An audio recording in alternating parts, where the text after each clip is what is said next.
gukoresha ibiyobyabwenge.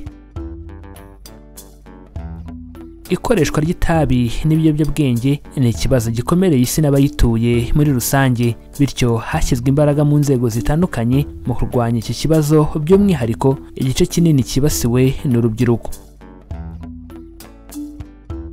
Mu Rwanda kimwe no mu bindi bihugu biri mu nzira y'amajyambere, byagaragaye ko umubare w'abakoresha ibiyobyabwenge ugenda ufata intera ndende. Minisiteri y'Urubyiruko n'Ikoranabuhanga ku bufatanye n'Ishuri Rikuru ry'Ubuvuzi rya Kigali KHI byakoreye hamwe ubushakashatsi.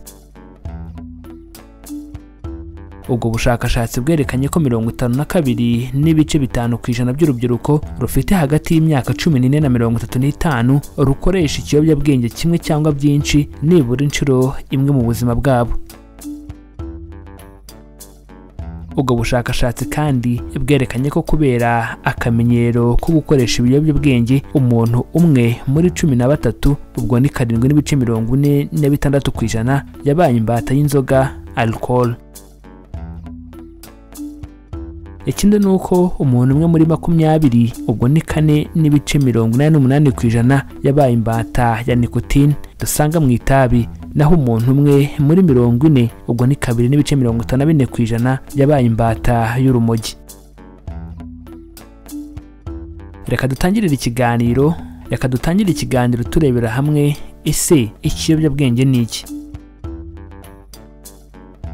Ikiyobyabwenge ni ikintu cyose iyo cyinjiye mu mubiri w'umuntu gihindura ubushobozi bwe bwo gutekereza, gufata ibyemezo ndetse kikanahindura imikorere y'umubiri we. Urugero, kugira akanyamuneza cyangwa ibyishimo bidafite aho bishingiye, gutinyuka cyangwa se kugira akanyabugabo ko gukora ibyo utatinyuka uri muzima. Izindi ngero z'umuntu ukoresha ibiyobyabwenge ni nko kutumva ububabare bw'umubiri cyangwa se bwo ku mutima, kugira imbaraga zirenze izisanzwe n'ibindi. Ese ni ryari bavuga ko umuntu ari imbata y'ikiyobyabwenge? Ubusanzwe bavuga ko kugira ngo umuntu yitwe imbata y'ikiyobyabwenge agomba kuba afite ibintu bitatu mu bimenyetso tugiye kubabwira. Ikimenyetso cya mbere ku muntu wabaye imbata y'ibiyobyabwenge ni uko uwo muntu akenera kongera ingano y'ikiyobyabwenge kugira ngo yumve amerewe neza uko abishaka, tolerance. Ikimenyetso cya kabiri ku muntu wabaye imbata y'ibiyobyabwenge ni ugutakaza ishyaka ryo gukora ibindi bintu bitari ikoreshwa ry'ikiyobyabwenge. Ikimenyetso cya gatatu ku muntu wabaye imbata y'ibiyobyabwenge ni ugukomeza gukoresha ibiyobyabwenge n'igihe azi neza ingorane cyangwa se ingaruka cyamuteza. Reka noneho turebere hamwe bimwe mu biyobyabwenge bikunze gukoreshwa mu Rwanda. Mu biyobyabwenge bikunze kugaragara mu Rwanda twavuga zimwe mu nzoga nka kanyanga, moritore, bareteta n'izindi. Ibindi biyobyabwenge bikunze gukoreshwa mu Rwanda twavuga urumogi, kore, lisansi, imwe mu miti, amarangi amwe n'amwe, imiti yica udukoko n'ibindi. Reka noneho turebere hamwe uburyo ibiyobyabwenge bikoreshwa n'ibintu bitera umuntu kubinywa. Ubusanzwe ibiyobyabwenge bikoreshwa mu kubinywa ubitumura, kubimira binyuze mu kanwa, kubyitera mu inshinge, kubihumeka cyangwa kubishoreza. Mu mpamvu zikunze gutera ikoreshwa ry'ibiyobyabwenge twavuga uburyo bworoshye bwo kubikwirakwiza, kuko byorohera abantu kubikoresha bitewe n'icyo bitanga mu mubiri w'ababikoresha. Ku rundi ruhande, ibindi bintu bitera ikoreshwa ry'ibiyobyabwenge twavuga agakungu cyangwa se ikigare, ibibazo bijyanye n'amarangamutima ndetse n'ibitekerezo. Ibindi twavuga ubumenyi buke ku ngaruka zikoreshwa n'ibiyobyabwenge, umwuga umuntu akora, aho umuntu atuye, uburwayi bwo mu mutwe n'ibindi. Reka noneho turebere hamwe ingaruka zo gukoresha ibiyobyabwenge ku buzima bw'umuntu ubikoresha. ikoreshwa ry'ibiyobyabwenge rigira ingaruka mbi ku mubiri, ku buzima bwo mu mutwe, ku mibanire n'abandi ndetse no ku murimo cyangwa umwuga umuntu akora. Izindi ngaruka zo gukoresha ibiyobyabwenge ziri kuri ejo hazaza h'umuntu by'umwihariko, hakaba ndetse n'ingaruka zijyanye no kutubahiriza amategeko. Hejuru y'ingaruka tumaze kuvuga, ku mugore utwite, inzoga zangiza ingobyi y'umwana ku buryo umwana ashobora kuvukana ibimenyetso byo kuzahazwa nazo. Reka turebere hamwe ingaruka zo gukoresha ibiyobyabwenge ziba mu mubiri. Mu ndwara zikomoka ku ngaruka zo gukoresha ibiyobyabwenge ku mubiri twavuga nk'uburwayi bw'umwijima, uburwayi bw'umutima, uburwayi bw'ubwonko ndetse n'imyakura.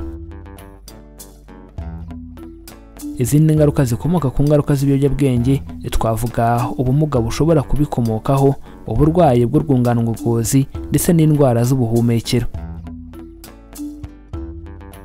Izindi ngaruka zo gukoresha ibiyobyabwenge twavuga indwara za kanseri, gutakaza ubushobozi mu mubiri bwo kurwanya indwara, kwandura agakoko gatera sida ndetse n'ibindi. Reka noneho turebere hamwe ingaruka zo gukoresha ibiyobyabwenge ku buzima bwo mu mutwe. Ku bakoresha ibiyobyabwenge, ibibazo byo mu mutwe birushaho kuba urusobe ndetse kera na bwangu abantu bakagira indwara zikomeye.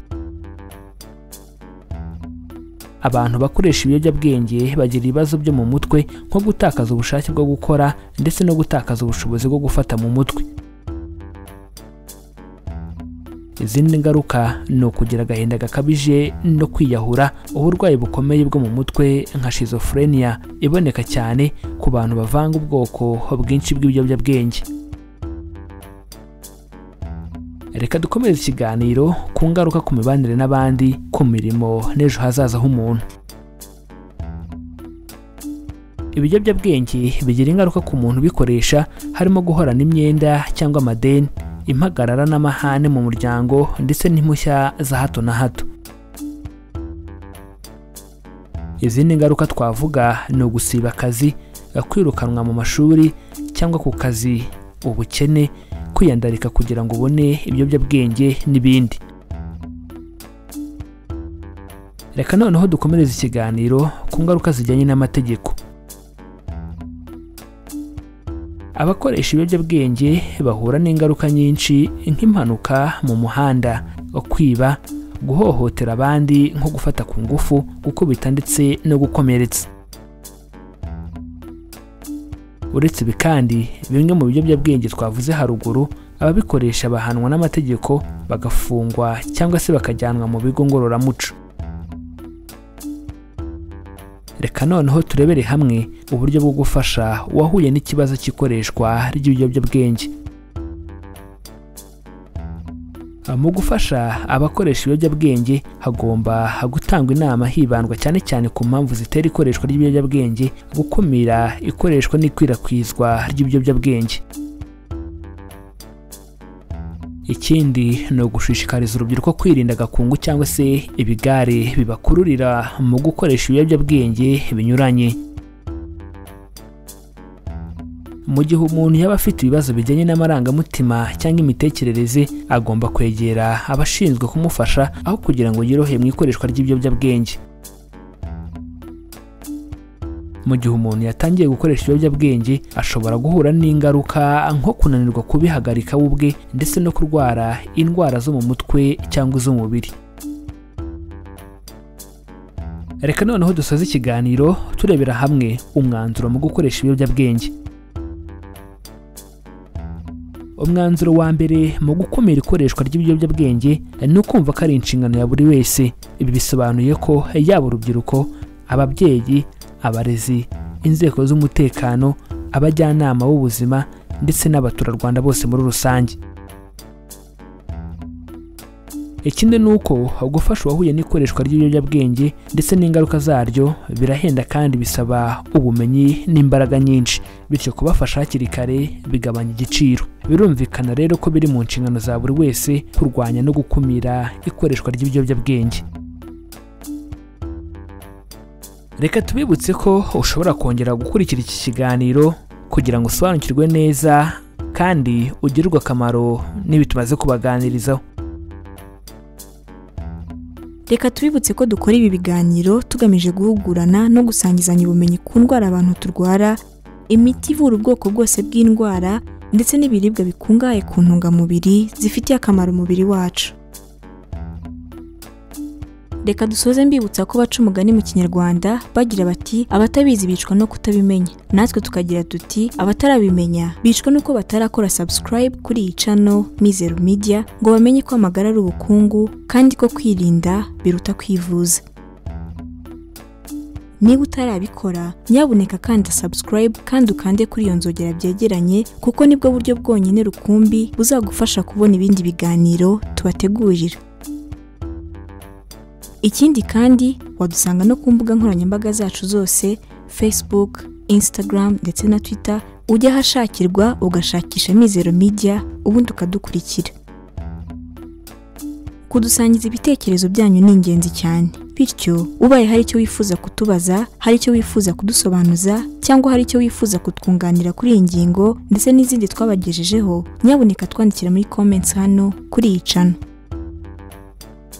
Mu gihe wakunze ikiganiro twabagejejeho kanda like ubundi ntiwihererane ubu butumwa, ukore share ubisangize inshuti n'abavandimwe bawe kugira ngo nabo basobanukirwe uburyo bwo kubungabunga amagara yabo.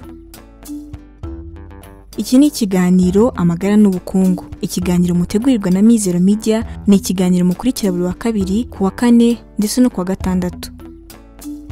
Amahoro y'Imana bane namwe kandi tubifurije kwirinda mbere yo kwivuza.